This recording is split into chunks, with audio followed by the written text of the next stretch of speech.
আগামীকাল ১৬ই ডিসেম্বর মহান বিজয় দিবস। ৭১-এর বীর শহীদদের শ্রদ্ধা ভরে স্মরণ করতে পুরোপুরি প্রস্তুত রংপুর। এ বিষয়ে রংপুর টাউন হল কেন্দ্রীয় শহীদ মিনার থেকে সরাসরি জানাচ্ছেন শাহরিয়ার মিম। মিম, রংপুরের প্রস্তুতি কেমন?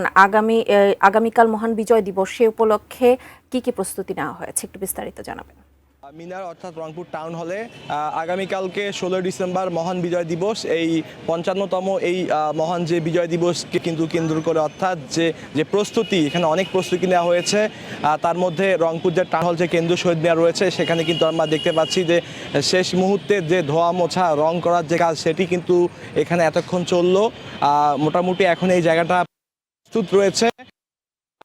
এখানে বিভিন্ন সংগঠন পক্ষ থেকে পুলিশ, অন্যান্য সরকারি অফিসগুলো রয়েছে, তারা কিন্তু এখানে শহীদদের প্রতি ফুলের শ্রদ্ধা নিবেদন করবেন।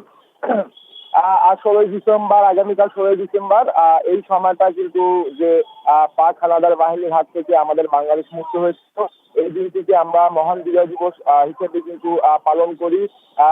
পট পরিবর্তনের পরে ২৪-এর যে গণঅভ্যুত্থানের হাত থেকে আমাদের বাংলাদেশ মুক্ত হয়েছিল, এই দিনটিকে আমরা মহান বিজয় দিবস হিসেবে কিন্তু পালন করি।